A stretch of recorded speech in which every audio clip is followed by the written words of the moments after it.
Welcome to School Scene. I'm Dan Bridges, Superintendent of Naperville Community Unit School District 203. We have 16,500 students in 22 schools across Naperville, Bolingbrook, Lisle, and Woodridge who grow, learn, and thrive within our district. Our goal is to ensure each student receives a first-class education and graduates well prepared for their next phase of life, whatever that may be. In this episode, we'll take a look at two upcoming initiatives for the 2017-2018 school year.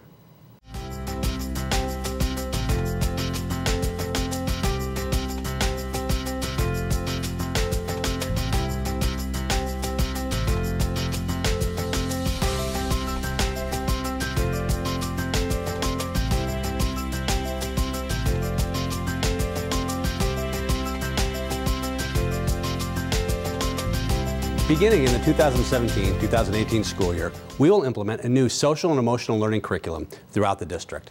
I'm joined by Assistant Superintendent for Student Services, Dr. Christine Igo, and Madison Junior High School Counselor, Stephanie Charvat, to explain how Naperville 203 is paving the way for social emotional learning across the country.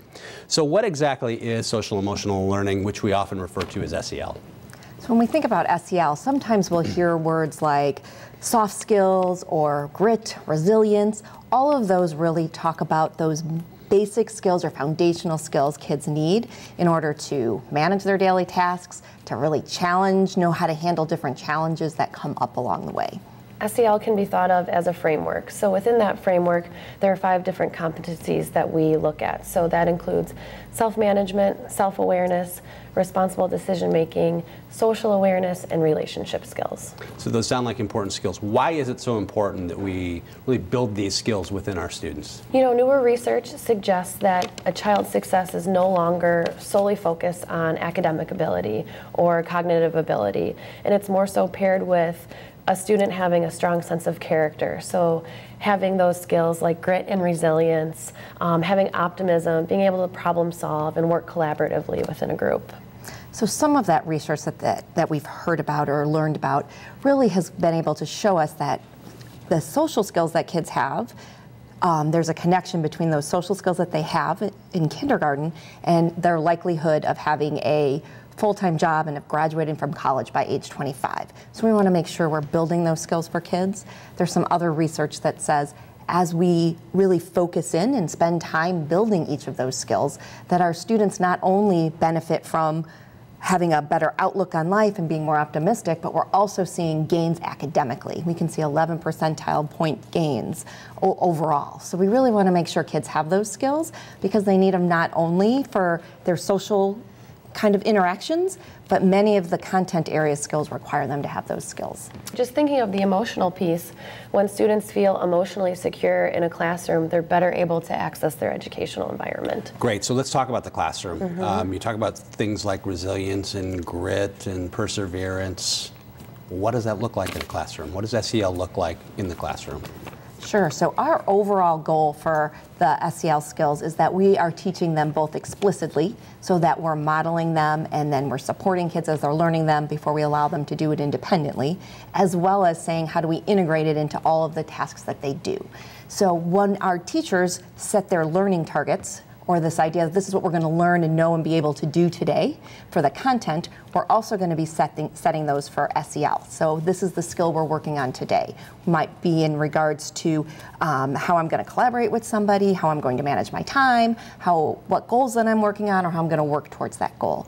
But our goal is that all of our teachers will have kind of this academic target as well as this social emotional target as well.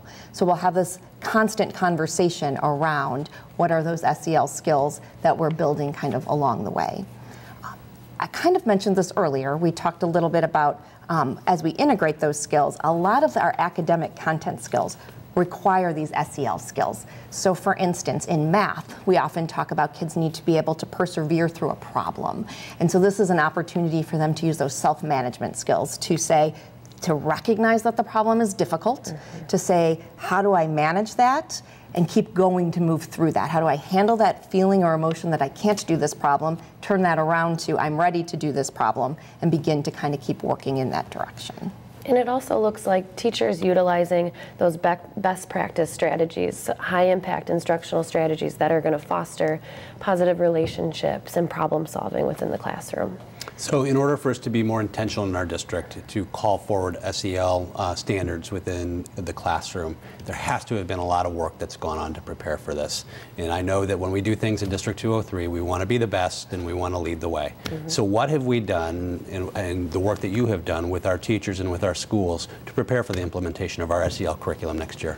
Sure. So we started really with kind of a planning committee that spent some time really learning and understanding the research.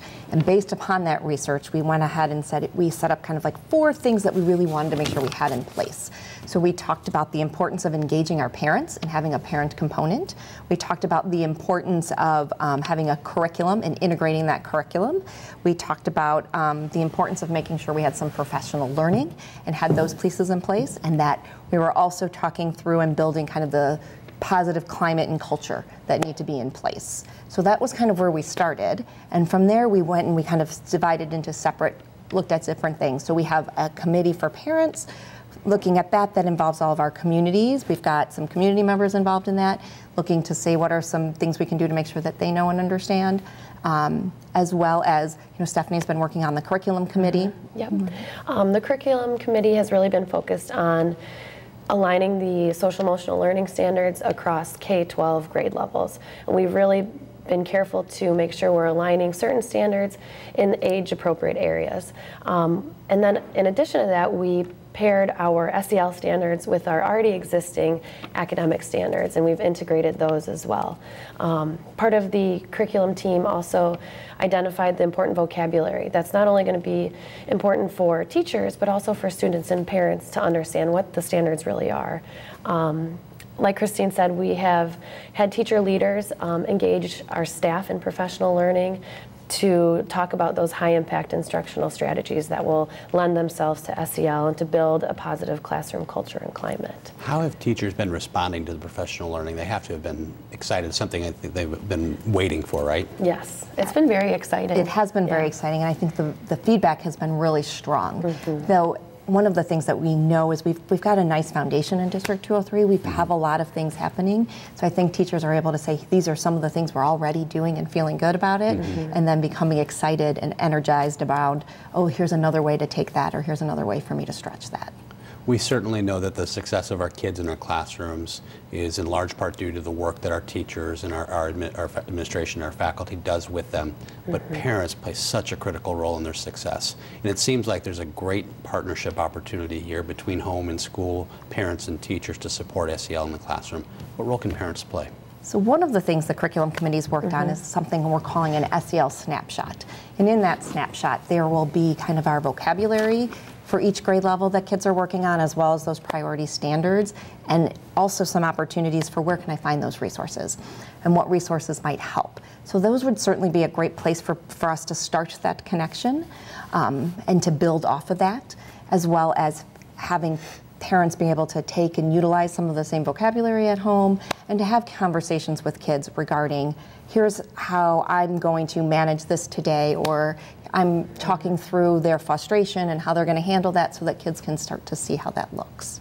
And also just being mindful of their own social emotional skills, because social emotional learning can begin at such a young age. Just being mindful of modeling that in the home and incorporating it into conversation and being more explicit in using that vocabulary at home as well. We're talking in this program about social emotional learning and our initiative like it's a new thing, but it's really not, right? So can you talk a little bit about, maybe give some examples of things that parents may see in schools already that really represent good social emotional learning? So I think anytime that when our students talk that they might have like a class meeting or a morning meeting, that's a really good example of us building those social emotional skills. That's our opportunity to talk through what our expectations are and how those are going to look, and for kids to learn from each other and support each other kind of in their thinking. Another opportunity for that might be when they see our students working collaboratively in groups. So anytime we have a group project that comes, that's an opportunity for kids to use those skills, to practice how do they collaborate, how do they work together, how do they solve conflict. So all of those things are kind of built in. Those are kind of our foundation that we're starting from. Where might a parent be able to find resources or connections to help them really reinforce those skills at home? There are thousands of online resources available to parents. We also would welcome parents to reach out to classroom teachers and engage in some conversation about what are the standards that are taking place within their classroom, and asking questions about things that their students will be working on to have that open communication from classroom to home. Not several weeks ago, Dr. Igo, you gave a presentation to the community on our social emotional learning initiative. Talk to us a little bit about kind of the feedback and what we heard from the community during that time. Certainly. I think our community was really very supportive and very excited about that, and the opportunity to know how can I connect and how can I help support this initiative. They really provided us with some good, interesting feedback in regards to what kind of information they'd like to see on that SEL snapshot to make sure that we're providing them with the information they need. They gave us some really very good ideas about what they need for support. We also got some good feedback and had some good conversation regarding how would parents like to receive feedback about their child's SEL skills. Should this be something we include on the report card, or should it not? So I think that overall parents are feeling really good and strong about this, and really were able to provide us with some great opportunity and some great feedback for how we can continue to build that partnership. So Stephanie and Christine, your excitement and enthusiasm about this is very clear. Share with us, really, what has you most excited about looking at this initiative moving forward for next year? I'm excited just about seeing the relationships that our teachers are going to build with our students. Our teachers already have phenomenal relationships with their students, but I think they're going to just look a little bit different. I'm excited for our teachers to see just kind of how easy it is to implement these things in their classroom, because like Christine said, they're already doing so much of it. So to see that growth and to see just everything that they're going to roll out this year, it's very exciting. I think I'm very excited just for the students to have that opportunity to know what it is and to name it and call it, and be able to, when you have that kind of a power, you're so empowered when you know what it is you need to be learning and building. I think that's going to be great for our students. What other thoughts do you have about social emotional learning that you'd like to share? Just that our district is so passionate about this work, and we see it as such a vital piece of our students' learning. And I think it's going to just make a huge impact, not only immediately in a student's life, but it's going to ensure success for them beyond our classroom walls. And to think about that long-term impact that it truly has on our students is exciting to me. It's awesome. And I think probably what's been really exciting is what a collaborative effort it's been. We've really been able to say that this is not a school thing or something that happens just at school, but we've really been able to reach out and engage our families and our parents, but also our community. We have many community resources and services that have also worked with us. So when I think about that, I get very excited. So that really supports one of the beliefs of our school district, right? That an exemplary school district comes as a result of the collaboration among our students, our staff, our parents, and our community. So this SEL initiative is right in line with the beliefs of this district. Thank you, Christine and Stephanie. When we return, we'll discuss a new class coming in fall 2017 for high school students in partnership with our local business community.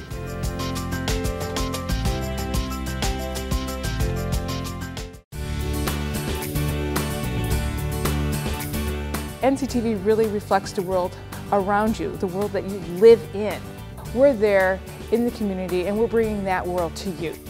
Whether we're out in a concert or we're out at a public hearing, we are in the community when we're bringing that to you online and on air.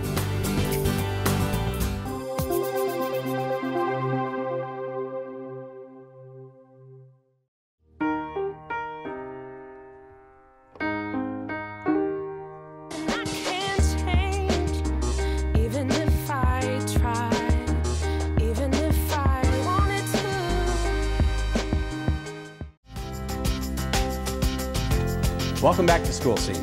Beginning in fall of 2017, our high school students will create and grow their own businesses in a new course called Incubator EDU. I'm joined now by Project Manager Janet Somerville and a member of our business community, Neil McManus, Market President of BMO Harris Bank, Naperville. Janet, what is this new Business Incubator class that will be offered for students at Naperville Central and Naperville North High Schools next year? It is the new entrepreneurship class, so this is taking the place of what used to be our business management and entrepreneurship class, but it focuses on the students actually taking an entrepreneurial concept and then developing that throughout the year so that by the end of the year they will actually pitch their idea similar to what people see on Shark Tank. Okay, so how is this class going to help our students become college and career ready? Well, one of the big pieces, as we have surveyed the business community with our Business Partnership Council and also a STEM focus group, what we continue to hear is the importance of those soft skills. And this class is an excellent place where students can develop those and also continue to apply them throughout the class. They'll be working in teams, so instead of that traditional classroom where I'm sitting in rows facing forward, they'll actually be in a new innovative type of classroom, which will then encourage the working in teams, constantly problem solving, and presentation skills, giving professional presentations, working with authentic audience, as well as resilience, which we continue to hear is being able to deal with those struggles. And entrepreneurial ideas always bring challenges and problems and things that aren't working right, but learning to work through that. Neil, as a member of our business community, and you think about what you just heard about the course and some of these soft skills, what are some of those skills as an employer that you'll be looking for in future employees? Yeah, it's really interesting. I've actually had the opportunity to mentor in the past, and it's quite an interesting dynamic to see how the students work through. You know, at first they're electing who they want to have on their team, and it seems to be a lot of times up front who their friends are. But as the semester goes on, you really start to see leadership characteristics come out, management characteristics come out, team dynamics, conflict resolution, those types of things really stand out very, very clearly. And it's very interesting to see how students that originally were really kind of looking at a friendship become a partnership and a team, and learn how to work through issues and how to build one another up and show each other their strengths and highlight their teammates' strengths as well. It sounds like in order for this course to be successful and our kids to have the real authentic experience that we're looking for, we're going to have to engage our business community, and we're going to rely on really having a lot of volunteers and community members help support this course. Janet, what are some of the opportunities for community members to get involved in this course, and what roles can they play? There are 3 main volunteer roles that the Incubator has. The first one being coach, and then the coaches are our business experts, our business professionals who would actually teach a lesson. And Incubator recommends 15 different lessons that are taught by coaches. So we have 2 high schools. We're looking for at least 30 different coaching roles there. We also have mentor, and the mentor, as Neil referenced a little bit earlier too, is the person who would work directly with one of those student teams throughout the entire process, guiding them as they face those challenges and helping them with developing that resilience. And then we also have the advisory council, which will evaluate the pitches, student pitches, and those will occur midway through the course when they have what we call minimum viable product. And then if that is approved, they proceed to then develop that product to the end and give that final pitch, which is similar to what we see on Shark Tank. Neil, you've been very involved in the development of this course in terms of our reach out to the business community. Talk to me a little bit about what business people can expect. What are they going to learn from this process? Well, I think first what you're going to learn is that these students are amazingly well beyond where you would ever expect a 16, 17, or 18-year-old to be. The level of dedication and commitment to this is really very rewarding. From a business perspective, it's certainly extremely rewarding to me and to my teammates who are going to be doing it in this coming year, to know that we have an opportunity to help influence and shape the minds of these students and help prepare them for the next step, help prepare them for college, help prepare them for business, help prepare them for whatever it is that they're looking to do next. And I think from a business perspective as well, it allows us as the mentor or the coach or whatever we are to kind of really reflect on what we do throughout the day to help these students understand maybe what some of the challenges coming up will be. So I think it makes everybody better, all in all, and it's very, very rewarding. So what role are you looking forward to playing? So I love the mentor role, I really do. I'm considering the coach role, which is a newer type of role.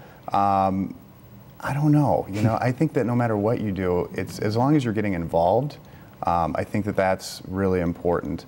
I'm a little concerned about going up and teaching in front of a class, so I don't know, but But I do know that it's very rewarding, and I had a lot of fun doing it, and I'm certainly going to participate again this year. So other members of our business community, or our community in general, who may be interested in getting involved in this, hear you talk about maybe being a little bit scared of getting up in front of a class of high school students and teaching them. Janet, we're not just going to throw them in there without any support and help, right? Can you talk a little bit about the support and the coaching that we will provide to our community members and business leaders as they come in? Absolutely. So no, we will not throw them to the wolves by any means.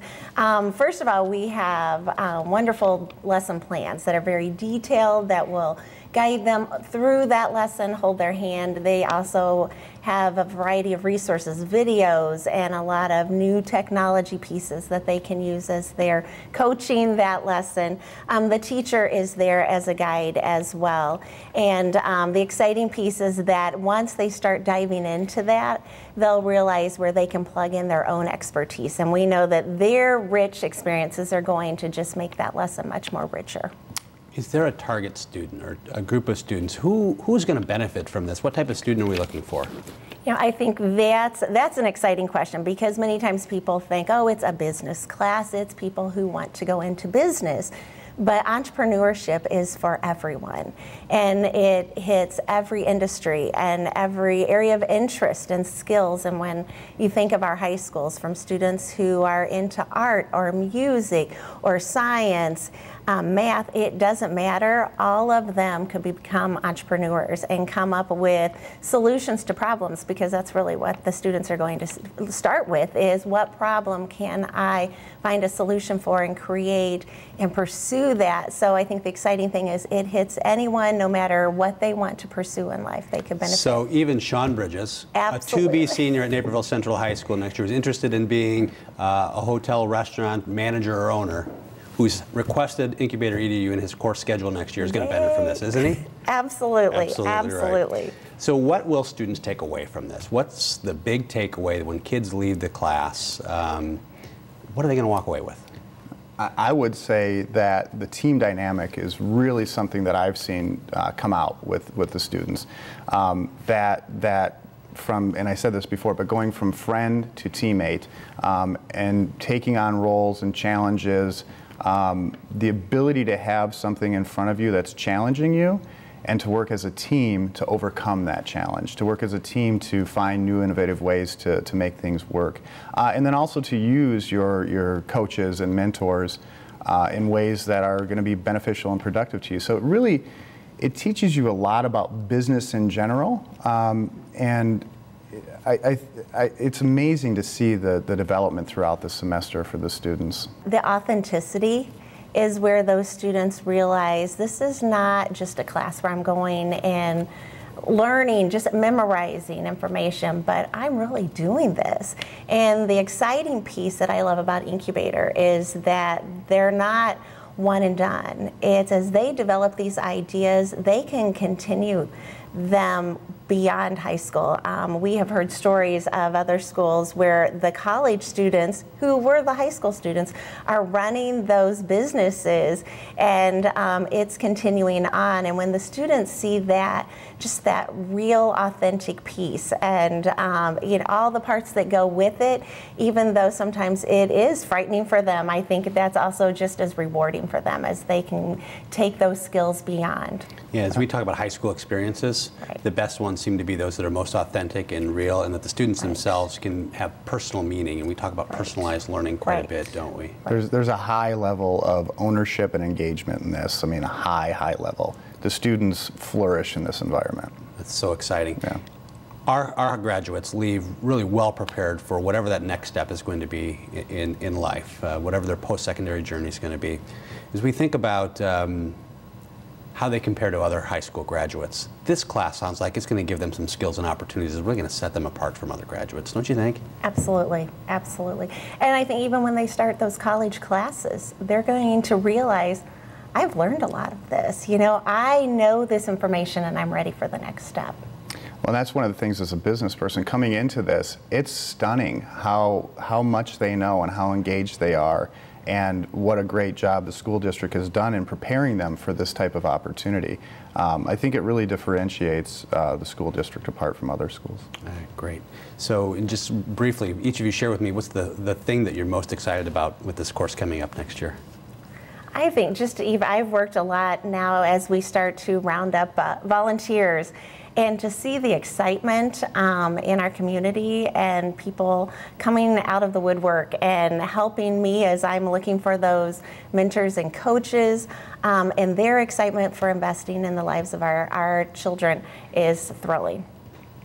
I would say I'm excited. It's a new format, right? So they've changed the format a little bit. I like this idea of coach. I think that this is an exciting opportunity for business people to step into District 203 and really make an impact on the community. So I'm excited to see how that's going to impact and change the overall experience for the student. Well, your enthusiasm for this course is contagious, and I look forward to seeing it grow, and thank you so much for everything you're doing to lead it. And to me, I think an exciting thing for me is a great way for us to engage our entire business community, even families and individuals in our community who don't have kids in our school. This is a great way to connect and become a part of District 203. So thanks, Janet and Neil. I'd like to thank our guests for joining us on this episode of School Scene and providing a more detailed look at a few exciting initiatives happening in the 2017-2018 school year. For more information, visit naperville203.org. Thanks for watching.